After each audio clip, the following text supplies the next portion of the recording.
The Ford Focus Mk1 has some known problems with water leaks, the most common one ending up with rainwater soaking the passenger's side footwell carpet. You can check this easily enough by pushing your hand on the carpet and just feeling for dampness. When it's bad enough, water often makes its way back to the rear footwell also, so you should check there as well. And by the way, this is a right-hand drive car featured in this video, but it's typically just the passenger side that has the problem regardless, so whether that's the left or the right. So even if you're in Europe or the Americas, you can just imagine everything in this video mirrored, and thereafter everything is the same in principle. So once the carpet is wet, you're going to have to dry it out, and that'll take a while. So I suggest you get that happening before anything else. You will also want access to the naked foot panel so that you can test for leaks later on. The best way is to remove this plastic side panel, which just has these minor plastic screws holding it in, and then you pull up the plastic rail along the edge of the carpet. And you'll now be able to reach your hand under the carpet, and you can see how much water there is. It's best to peel the carpet back as much as you can, because it won't dry so long as it remains in contact with the floor pan. You need to get air in there. And as you can see, I've got a cord here fitted into place, and I'm using a pair of small vice grips to hold the carpet up and away. You want to rig up something like this so that it can be left for a long time. And at the same time, use a rag or whatever to get in there and clean up the water and the mess that you can reach. And finally, it might be a good idea to spray the underside of the carpet and the exposed areas with a mold killer to head off the possibility of mold getting a start, as you definitely don't want that. And if mold gets bad enough, it can really destroy the carpet completely beyond repair. So with that done, we can talk about the water leak itself. The typical problem on Mk1 Focuses is to do with the passenger side windscreen cowl panel and the cabin air filter housing, which lives underneath the cowl panel. So this is the panel here under the wipers. You can see how there's a gap between the rubber and the windscreen. It doesn't seal it up completely. Now, it's not really designed to, as we'll see soon, but I think that this gap gets worse with age, and it allows more and more water through it with time, which exacerbates the problem. So now we'll have a look at the cabin filter housing and where the water's probably getting in, because this is the common cause. If you put the wipers at the top, at the up position first, just turn them on and then kill the ignition when they're up there, because you need them out of the way, and then open the bonnet. Next, we need to take the cowl panel off. It lifts up at the front easily enough. You just need to release these 3 clips. That's the same way that you would normally get access to the cabin filter to change it, for example.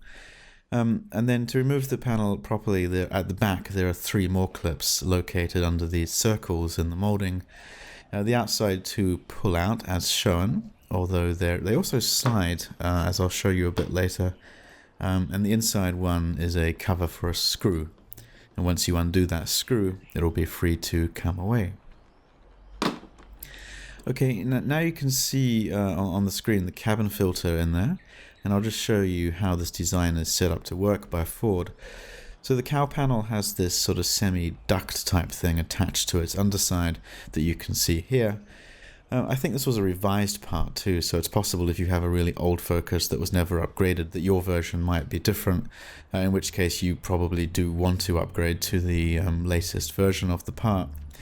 Anyway, it's basically a rain gutter, and it's intended to catch the water runoff from the windscreen and divert it to either side of the cabin filter, as opposed to allowing water directly down off the windscreen into the filter.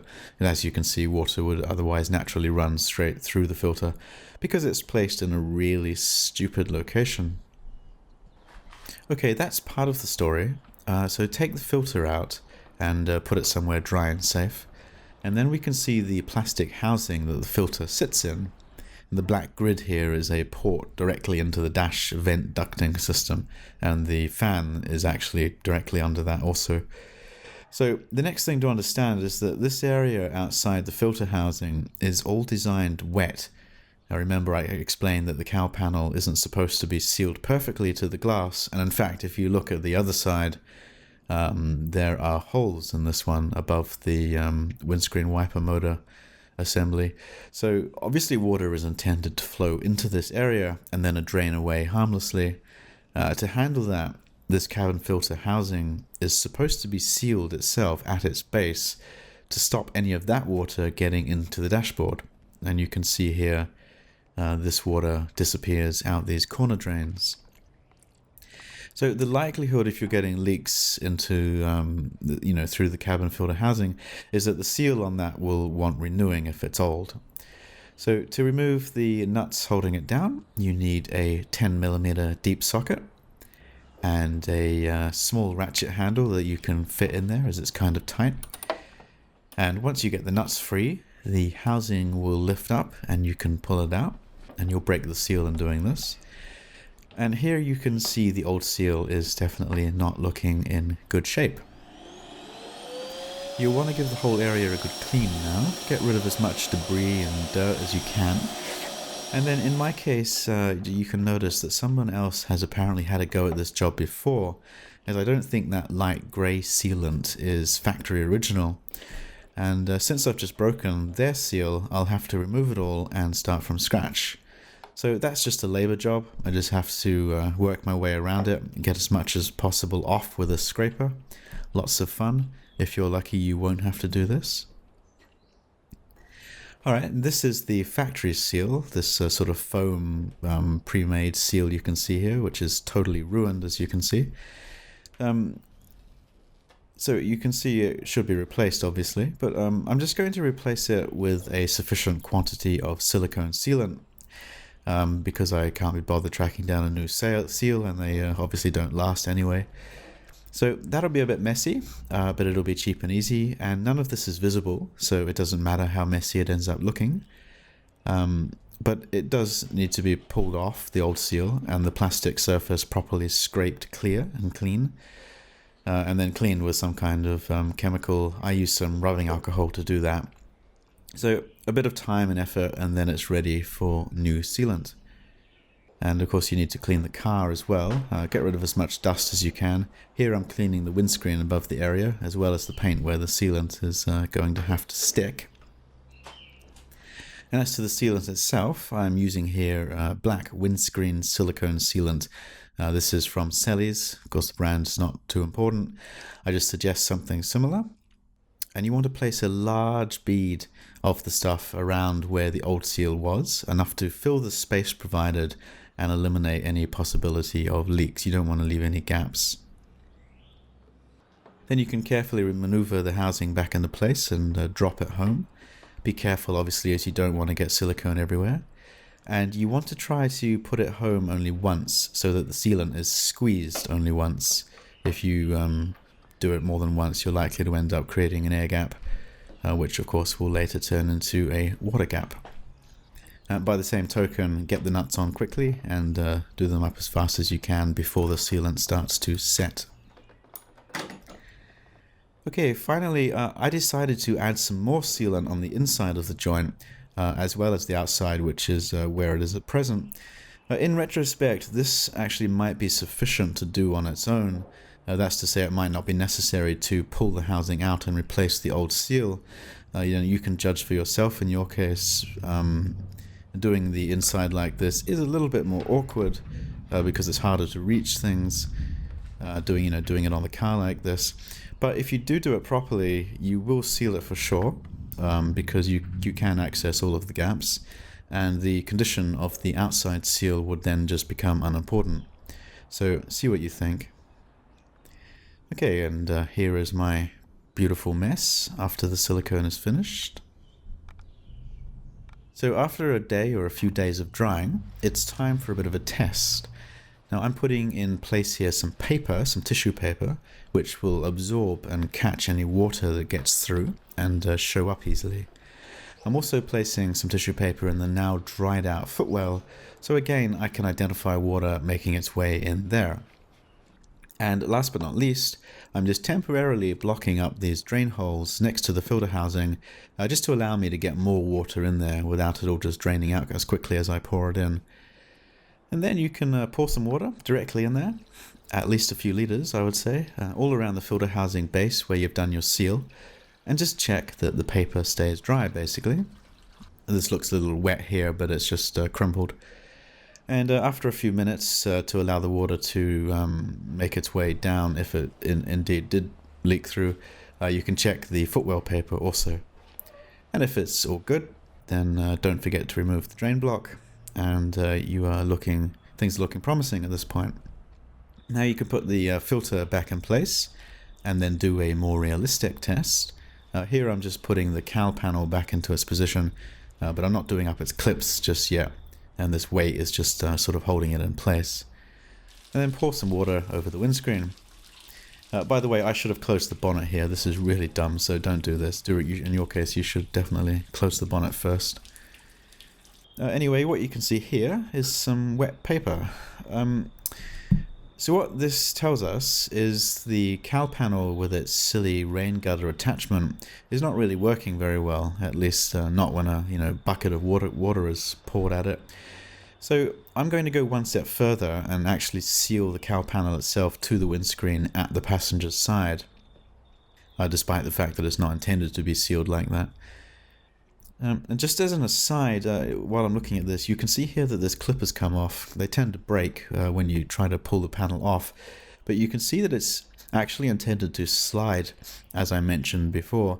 So when you take yours off, try to slide the two outer clips inward and see if you can get them off without them breaking. And this is what it looks like on the panel. Anyway, onto the sealing. Now if you want to do this, you need to thoroughly clean the glass with rubbing alcohol, of course, and then also the underside of the rubber seal on the cowl panel. And I suggest that you apply the sealant while off the car.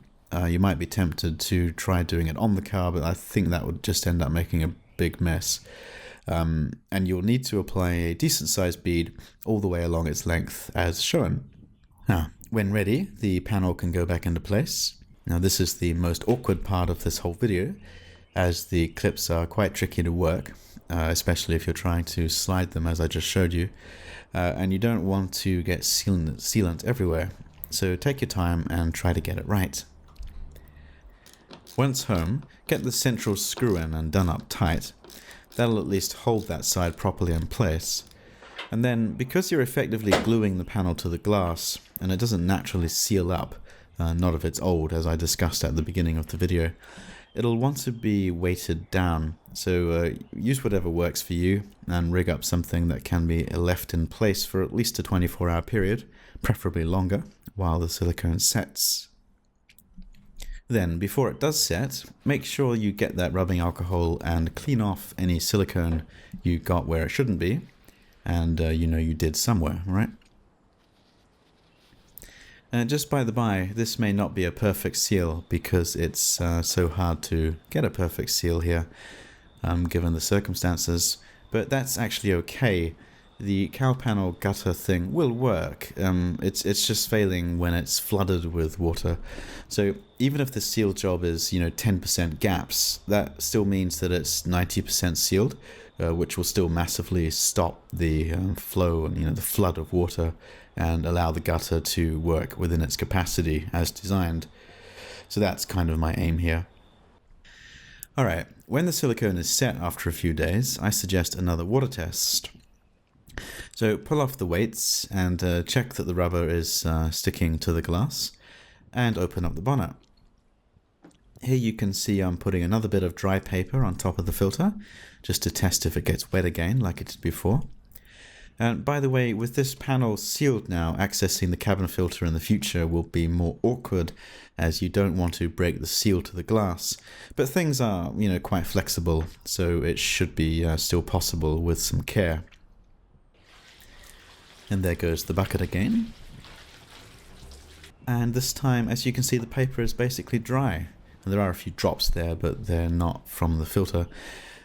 So yeah, this is looking promising now. Now I've just shown you the cowl panel and the cabin filter housing problem. Now this is the common issue with the Mark I Focus because of the poor design and the failing of the housing seal. However, water leaks can of course come from anywhere on any car.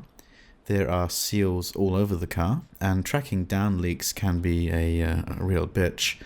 And the way to do it is to work your way over sections of the car, one section at a time, and just check each one by one, checking for water ingress in a step-by-step fashion. In my case, I was still getting some water in the car, and eventually I found that the windscreen seals at the intersection of the front coach roof seals seem to be allowing water past, and you can see here that the seal is sort of lifting a little bit. So I had to pull that up a little bit more, mask off the area, and then go to town with yet more sealant to try to plug up the little pinhole that was there. Then after, test just that area with more water and check that it had fixed it, which happily in my case it had. Now finally, to dry out the car properly, once you know for sure that you've actually fixed the leaks and you're not going to be getting any more water in it, you can use fan heaters and the like if you have them and you don't mind the power use. If you need to use the car, what I suggest is driving with the climate control set to do the job for you. Now basically you would want only the footwell vents to be active. You would turn on the AC. You would set the heater to high. You would set the fan at maximum, and I would optionally turn on the recirc function with the aircon, as this will take the moist air and run it across the aircon evaporator, so condensing the water out and dumping it outside of the car. But if you are going to use the recirc, you would want to be able to drive around with the windows down at least a little bit in order to have just some natural airflow as well. And that'll take a while, but once it is dry, of course, you can put the carpet back into place, along with all the panels and the screws. And hopefully you'll end up with a car you won't be afraid to use in the rain, or leave out in the rain, of course, or wash, of course, with water. Alright, so I hope this was helpful. Have fun.